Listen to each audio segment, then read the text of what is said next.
You have to get to a point where you look at yourself and you go, okay, this life isn't actually the life that I want to live forever. It might have been the life that old me wanted to live forever. It might have been the life that my parents wanted me to live forever, but I'm the one that actually has to live it. And this is not something that I want to live.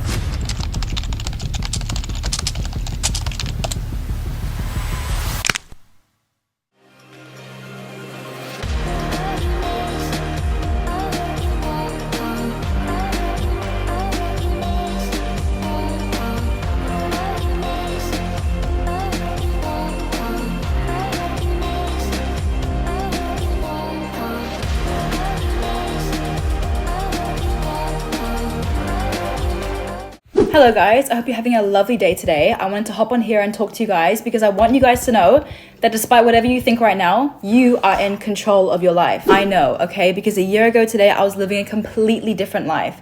I was living at home with my parents. I was in a relationship with a guy that didn't actually value me, and he was low-key holding me back in every single way. I was surrounded by friends who weren't actually my friends. They were more like monitoring spirits. I was in a job that I absolutely despised. I was doing a degree that I hated and I saw no future in.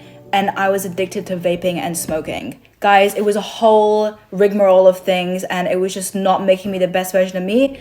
And I'm escaped from that. I'm fully free from every single thing I just listed. So I'm gonna talk to you guys today about what it's like to actually reinvent your life from the ground up and step-by-step how to do it. Now, this video is not going to be a quick fix. I'm not gonna be able to give you a few bullet points and then you can just implement them in the next couple of days and then boom, you have a new life. No, this is something that took me about 7, 8, 9 months even to actually fully progress through.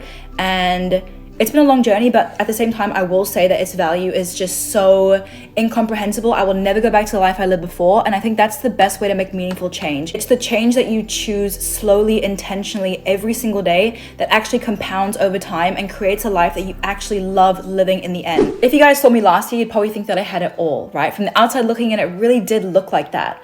I was in a relationship with the hot, attractive guy that I was with since high school. I was studying law at a prestigious university. I was a manager at the job that I was at, but underneath it all, I actually felt so unfulfilled. As cliche as it sounds, you have to get to a point where you look at yourself and you go, okay, this life isn't actually the life that I want to live forever. It might have been the life that old me wanted to live forever. It might have been the life that my parents wanted me to live forever, but I'm the one that actually has to live it. And this is not something that I want to live. Again, I know it sounds cliche, but it's cliche for a reason. It's because it's got some truth behind it.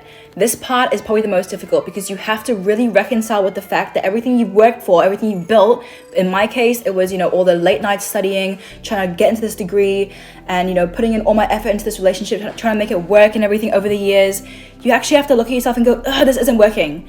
And you have to be brave enough to take that step and move away from it all. The next step is choosing alignment over external validation. This is something that I've kind of touched upon in a few of my various videos in different ways, but it's just this idea of coming home to yourself, right? What do you want to do? Strip away all the prestige, strip away all the expectations that other people put on you and think, what type of life am I going to feel really excited to wake up for in the morning? So it all starts with a very clear definition of who you want to become, right? You can't think about what I don't want to be, who I don't want to be around. It's more about having this clear goal of who you want to be, because naturally, if you have your eyes set on that goal, everything in your life will naturally align anyway. You're going to feel like, okay, this isn't right. I'm going to move away from that. I'm going to stop doing this. I'm going to go towards this. Once you have that clear idea, everything else will fall into place so much easier. It's going to be different for every single person, but for me, the ideal life that I wanted to live was to be somebody that was free. I didn't have to, clock into a job and work all these hard hours doing these crazy shifts. I wanted to be somebody who had my own passive income streams. I wanted to be someone with multiple income streams. I wanted to be somebody that actually lived a creative life. I'm a very creative person in general. And I wanted to live a life that really fueled my creativity into something that was, going to blossom into something bigger for me, not just be like a hobby on the side, but be something that I actually live my life through. In this ideal version of me, I was also somebody that was very confident. I could walk into any room without knowing anybody, and I could leave knowing a whole bunch of people that I never knew before and a whole bunch of new connections. I wanted to be somebody that was healthy, so that included me going to the gym. It included me being able to run long distances. That included me also cooking most of my meals and eating a whole foods diet. It was also very important for me to be someone very capable. I wanted to be someone intelligent, somebody who walked with grace and class, somebody who carried herself with a quiet confidence that can't be shaken, and somebody who knew her value no matter what. Once I had a real tangible definition of the person I wanted to become, all these steps almost illuminated themselves to me. It's actually crazy when I look back at it, because in the moment, as you're living it, it doesn't feel as profound as, you know, when you look back at it and see how everything kind of compounded over time. But the first thing that I did was I broke up with my boyfriend. He was somebody that I was with for a few years, you know, since high school. So I feel like the version that I was with him was just the old, you know, younger version of me who was less experienced in life, who didn't know what she fully wanted in life and didn't know her true value. I honestly accepted a lot less than I was worth. So moving away from that really helped me detach from this old identity of myself. Now, I'm not gonna lie, that was a very emotionally taxing and difficult time in my life. I felt very upset, I felt very guilty, I felt very hurt by the entire situation, but I really realized that this was something that needed to be done. I couldn't continue down this path with this person and get the life that I actually dreamed of having. So I had to cut that loose. So once I did that, I just proved to myself that I can do the hard thing. So then I started thinking, okay, what else do I really need to stop doing ASAP? And for me, that was kind of obvious, because I was like, well, I'm vaping every single day, I'm smoking every single day. This is probably the next logical thing to get rid of, right? So that's what I did. I let go of that stuff, and I can confidently say today that I'm 8 months free of both of those things, and I'm so proud of myself, because I was a daily smoker and a vapor for 5 years, and that's really not so good. So the next thing that I did was I moved away from some certain friendships that were definitely holding me back, whether it was subconscious, covert, overt, whatever it was. I knew that they were holding me back in some energetic way, right? This is what I talked about in my last video, where you have to let go of people that are draining your energy, because at the end of the day, you have to look after yourself, and that doesn't make you an evil person, it makes you real. Once I did that, I realized that nothing is really holding me back now, because now I'm not scared to do things because I'm thinking about, oh my god, what are they gonna say about me? Oh my gosh, what are they gonna, you know, talk about me behind my back about? Once I let go of all that, I was like, wow, I really do have an open path in front of me with no obstacles. I'm free from vaping, I'm free from this relationship, I'm free from all these prying eyes that used to cast judgment over my life.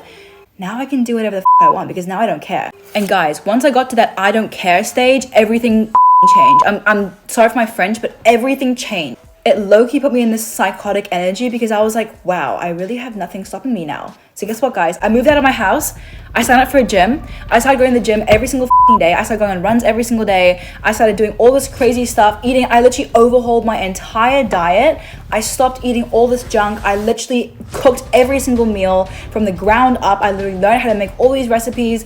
I started picking up more shifts at work because I wanted to pay my rent and buy all this extra groceries and pay for my gym membership. I started writing a book. I started writing a magazine. I started teaching myself how to do nails. This is done by me. I started to set up a studio, and I started painting. I started selling my paintings. I set up an online store where I would sell my old clothes. I would sell all those as well. And then a couple months ago, I took a solo road trip around New Zealand, and I honestly have never felt so free in my life. I literally just spent the entire time thinking about how I can become a better version of me and pushing myself in new ways. Like, I literally dressed up really nice, took myself to very fancy places, and I just freestyled. I did it all by myself completely. I stayed in nice hotels, nice Airbnbs. I literally had to force my nervous system to get used to, okay, this is your new life now. You're not somebody that has to be surrounded by friends or a boyfriend to go places. You are your own sovereign woman. Also, within that time, I applied for and got into a whole new degree. I think I knew exactly what to pick because I had spent so long understanding myself at a whole different level that it just became obvious. I was like, this is obviously the degree for me. So I picked it. And the first day that I had in that degree, I felt so aligned. I was like, wow, this is exactly what I wanted to do. And it just felt amazing. Like, every single time I've been doing my homework, every single time I've been doing my coursework, it's felt so fun. Guys, that's what life is meant to be about. You're meant to feel excited to do the things that you're doing. You're not meant to feel dragged down and like you dread doing all these things and, you know, oh my god, exams are coming up, I hate this degree anyway, what am I even doing? You're not meant to feel like that. You're meant to feel inspired. And that's what changed everything for me. Taking action from a place of inspiration and not all this pressure, because for so long I was a perfectionist. I wanted to do everything that made me look good, that made me look successful. But I actually felt really depleted inside, and that is actually what was draining everything from me. So please, if you take just one thing from this video, it's please view your life from the lens of I am the main character. Life's not happening to me, life is happening from me and in collaboration with me, because I am the main character, I am the director, I am the cameraman, I'm literally all the elements that make my life a movie, because I am the movie experiencing itself. Please get that in your mind. That means take inspired action. Do stuff just for the plot. Take the risk, you know, do the things that kind of make you feel a little bit nervous, because that's what's gonna, you know, when you look back in your life, you're gonna think, oh my God, I'm so glad I did that. You're not gonna think, oh my God, I'm so glad I stayed in my room for 5 years. I'm so glad I, you know, didn't do anything different. I just stayed doing things I hated. Like, are you actually gonna think that? No.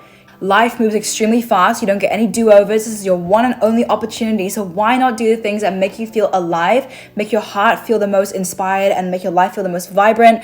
Literally, guys, you can do anything you want. Another huge aspect of my life, you know, rebuilding and reinvention, has been changing my habits. So obviously I let go of some addictions and everything, but on the day-to-day stuff, it is really about what you are choosing to do, right? So for me, I decided that I need to start waking up earlier. I used to have the most sleep schedule ever. I'd go to bed at like 2 a.m. I'd wake up at like 10 a.m.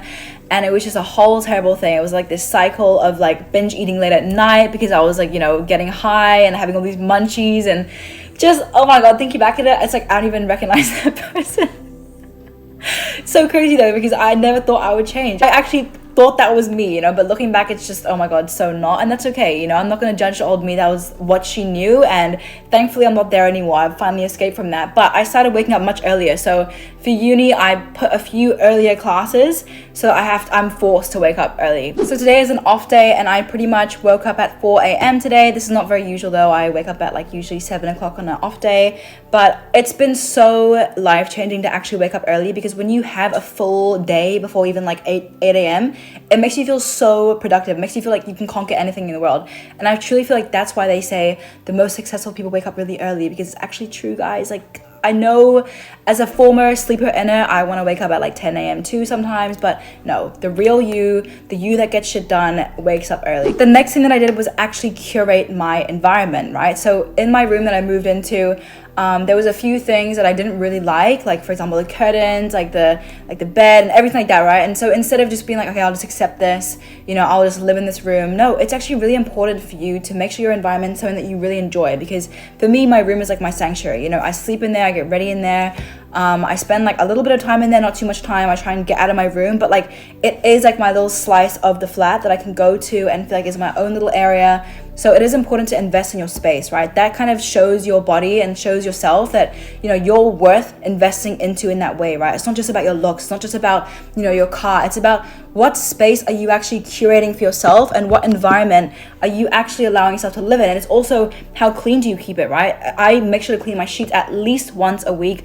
I do a full deep clean, vacuum, wipe every single surface down, because it's important to me to know that I can trust myself to actually make sure that I have a good space to live in. I'm not going to just clean up because someone else is coming over. I'm not going to just clean up because, you know, I know that like I have to and I hate it. It's actually a blessing to do that. It's a blessing to be like, I have my room. I have this space, you know, I have this opportunity to make this space nice for myself, and I deserve to have a nice place to live. And that's where that comes from. Once you start viewing yourself as somebody who's worthy of these things, it doesn't feel like a chore. It doesn't feel like something you dread to do. It's like, it's actually a privilege. I get to do these things, not I have to. And that's a critical mindset shift too. And I just want to reiterate this point because it's quite important. I feel like it gets like not talked about very much, but your environment is either reinforcing your past or your future, right? Are you telling yourself that you're worthy of living in like a pigsty, or are you telling yourself that you're worthy of living in a nice area? Right? That doesn't mean you have to be rich. Doesn't mean you have to have all this crazy money and have all this brand new furniture. It means taking care of what you have, right? And showing yourself that you can actually make sure you have a good place to be. And that is the core of it all, right? It's your self-worth and your self-concept. So yeah, that's a very condensed synopsis of every single thing that I've done in the last few months to basically get me from point A to point B. Point B being the place I actually always wanted to be. And obviously there's like forever to go and so much, you know, to build off of this. But I truly do feel like I am so safe in my own body. I feel like I know myself at a level that I never knew myself before. I feel like I actually trust myself now. It's not this like shaky confidence built on these like, you know, unstable foundations of like, you know, facade and everything. This is like real grounded confidence that can't be taken away from, it can't be diminished. Like genuinely, I know myself now. I look in the mirror and I know that I'm confident. I can do the things I want to do. And doing this, like, you know, actually being serious about my life and reinventing my life has just totally changed my entire self-concept. And I'm just so utterly grateful. I honestly would not change this journey for anything. It hasn't been perfect, of course. There's been ups and downs, but overall it has given me the life that I actually wanted to live, right? And that's so important. My life actually feels like it's something that I want to live now. It sounds stupid when I say this, but like sometimes I can't even go to sleep because I'll be thinking about tomorrow and I want to wake up. Like I'll just be lying in bed and I'm like, I can't wait to wake up.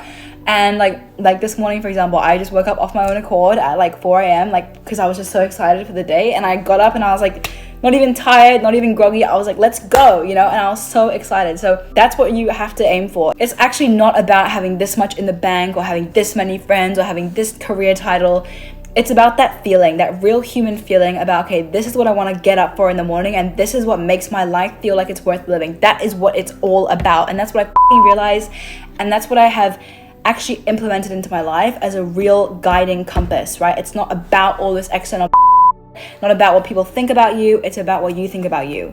And that's the key takeaway, guys. So I hope you guys enjoyed this video. It was very fun for me to film. I obviously feel great sitting here right now talking to you guys about this. I'm so grateful that I can actually speak about this from a place of experience and not just like thought and like imagination. That's actually real lived experience. And I hope this video in some way has been helpful to you guys. Honestly, leave some things in the comments if you guys want anything answered or you want anything expanded upon. I'm happy to do more of that. I'm trying to be more consistent with my uploading as well because I don't know, I've just been very busy with balancing everything in recently, but this is important to me. I want to prioritize this. So please give me your feedback and talk to me in the comments. I always reply. And yeah, thanks guys. Have a lovely day. I will see you guys next time. Bye.